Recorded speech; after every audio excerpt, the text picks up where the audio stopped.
Hi, I'm Lydia and I'm Film Probe, and this is my experience at the Cine International Film Festival in London. This was my first experience at a film festival as press. I was invited to attend the festival, watch the films, make content, so this is my rundown of everything I watched day two of the festival. Essentially, each day started with a rundown of roughly 10 short films back to back. So it was a little intense, but it was really interesting to be thrown into these new short stories every few minutes. You didn't really have time to digest or really think about what you'd seen. You were thrown into the next one. And I really enjoyed this element of the festival. And I have made it really clear on Film Probe how much I value short films and how we need to appreciate them more, especially in the industry that's ever changing and recently prioritizing high budget mainstream media. So short films are very special to me, and I think they mean a lot to the industry. I'm not going to discuss every single short film in great detail. I'm going to mention them, give you my rating and a brief description of the story, and then I'm going to tell you my two favorites of the day and go into a bit more detail with those. So one of the short films that was on day two, Le Voyage, and it was directed by Rebecca Cooley, and the film is about a young girl who refuses to let adversity stand in her way. It was a sentimental feature that touched on self-identity, loneliness, and a sense of belonging. Definitely wasn't my favorites that I watched. I gave it 2 out of 5 stars. It was very, very short. I know they're short films, but it was very, very short. You didn't really get much time to learn about this central character and why she was singled out by people in school and made fun of. So I didn't really warm to this one as much as I did to some of the other ones. Another short film we watched was called Arena. I also gave this 2 out of 5 stars. I probably could have given it less. It was directed by Mike Ogden, and I don't even know where to begin with telling you the narrative of this one. It was like two parallel lives of a young person and an older person. It was very confusing. It didn't really make sense. It didn't resonate with me. It didn't move me in any way. It was quite forgettable, this one, which I hate to admit, but it just was. It didn't really impact me in any way. Moving on. The next one was called War Cares Little. Now, this one was brilliant. I gave it 3 out of 5 stars. It was directed by Tom Beechcroft, and it's basically about a disfigured war veteran who's battling his inner scars as he struggles to reconnect with his wife and his young daughter. He wants to try and reclaim the love that he feels towards them, but also his self-worth. It was performed beautifully. It was very well done. I think it's a topic that people forget is real.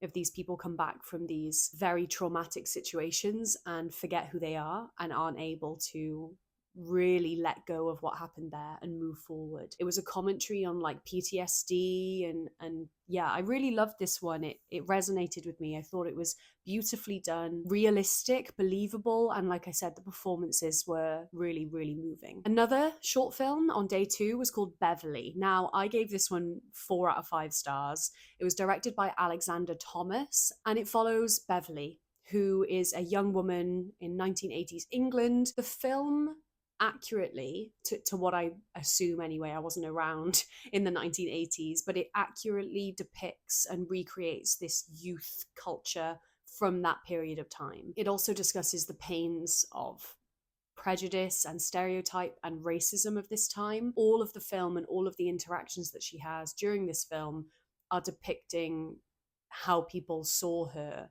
in the 1980s England. I really loved this film, but I won't go into more detail with it because it may have been one of my favorites of the day, so I'll discuss my thoughts a little bit after. Another film that I watched was called Monochromatic. I gave this 4 out of 5 stars. This was directed by Karen Bryson. It reminded me of Nickel Boys, the movie that came out last year, because it was shot primarily through point of view shots. So the camera acted as the eyes. It tells the story of a 6-year-old girl realizes the world operates with bias when it comes to the color of her skin. It's this idea of we're all born equal and then life happens. She's a very inquisitive young mind. It's this idea of the question of race being asked on the mind of a young child. So I found it really poignant. It was very memorable. The performances were all brilliant. It was heartbreaking, but really well done. And like I said, it reminded me of Nickel Boys, and I find that the POV camera angle can be incredibly powerful to tell a story, especially when you're trying to put the audience in someone's shoes, especially a young child's shoes. It was very, very powerful. So the next film I watched was called Hard Times, and I gave this 4 out of 5 stars. It was another really strong one of the day, and it was directed by Elliot Gonzo and Elliot Warren, and it was set in Hackney in London. So it was a very dark, gritty, short story, and I loved how edgy it was. I loved how harsh and rough it was. And it follows the story of Danny, who's a man grappling with the challenges of fatherhood, and under the strains of the cost of living crisis, and trying to co-parent, trying to look after his daughter, but also desperately trying to find any means he can to make money. So you can assume that Danny looks to hard decisions to make and puts his daughter in danger at some points, and it's all trying to better her, but he does it in the completely wrong ways. And I really enjoyed this one. The performances were very strong again. The actor who played Danny, was brilliant. It was rough around the edges, it was gritty, it was dark, it was heartbreaking.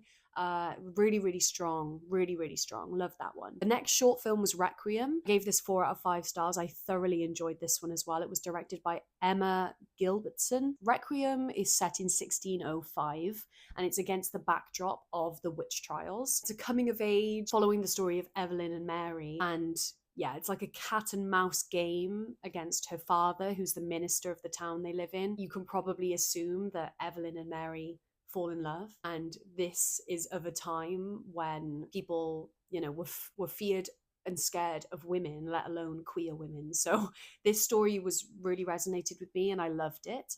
Very, very strong, very, very memorable. And the last short film of day 2 at CIFF was called Ahuru, and this was a documentary, and it was directed by Ols McCoy. Now, this is a intimate and emotive portrayal of life with Parkinson's disease in Tanzania. In a country with limited healthcare resources, we follow the complex journeys of 3 people who are living with Parkinson's. It was a very powerful documentary, very informative, very educational. I didn't realize that this was such an issue in Tanzania. People struggling with Parkinson's and unable to work, unable to live. And they were also so terrified of what was happening to them because they didn't understand what Parkinson's was. It was a powerful documentary. Enlightened me to an issue that I didn't know was as big of an issue as it obviously is. This documentary was very, very, very moving. Like I said, I didn't want to deeply discuss each short film because that could get a bit boring for you. I just wanted to highlight my 2 favorites of the day. And although I was genuinely moved by all the short films screened on day 2 of CIFF, I was particularly impacted by Beverly and Requiem. Those were the 2 that really stood out to me. These films were ingrained in my memory after leaving the screening, and I couldn't stop thinking about them. So yeah, the performances, the execution, and the overall narrative of both of them was moving and deeply meaningful to me. Beverly centered around the story of self-identity, belonging, and the overarching theme of racism and bigotry and stereotype. And Requiem was also a story of self-identity and living authentically in a world that, doesn't want to accept you. So Requiem was a queer story of love and friendship, and I was just drawn to both of these shorts. I found them to easily be the best of the day and some of the strongest I've seen. Yeah, I absolutely loved both of them and highly recommend you watch them both. They were really brilliant. So after I'd watched all of those short films in the morning, I then had a little break and I watched a film in the late afternoon, and that was called The Wheels of Heaven. Now, The Wheels of Heaven was directed by Ben Charles Edwards, who also happens to be one of the directors of the festival itself. So it was really interesting to see his film on the big screen in his own festival. That was a really lovely moment. The story follows a troubled young girl, Eva, who meets a charming stranger who claims to be the fallen angel, Lucifer. So basically she meets the devil, so to speak. So he was sent down to guide her and help her find her rightful path in life, to make the right decisions, to get to where she needs to be. Wheels of Heaven is a dark coming-of-age fantasy thriller, and it's set in Bulgaria. The landscapes were unforgettable. My strongest takeaway from the whole film was the shots themselves and the landscape of Bulgaria, and the locations that they found were very, very distinct and cool. Very cool, very scenic film. Visually, like I said, The Wheels of Heaven was very alluring. The feature kept me on my toes from beginning to end. The story was layered with themes of abuse, addiction, and self-discovery. It was a chaotic storyline, and it got a bit lost in itself. The film had some very strong elements, particularly the characters of Eva and this stranger, Lucifer, but their unconventional romance was overpowered by the surrounding characters and the unusual tangents that the film would go on. So overall, the film, I felt like it was really strong in moments and lost me in other moments. I gave it 2 out of 5 stars overall because I really liked the character of Eva and I really liked her relationship with the stranger. I think I wished that they stayed on them more. I wish that they didn't flood the story with all these other characters who didn't necessarily add much to the overall narrative. I kept wanting to go back to Eva and the stranger. Yeah, they got lost in amongst everything else. So overall, my experience at CIFF Day 2 was incredibly positive. I got to experience a number of thought-provoking and interesting features that I never would have had the chance of seeing anywhere else if it wasn't inside this festival. So I really enjoyed it, had a great day, and I loved watching all the films. Like, who doesn't love watching like 10 films in a day?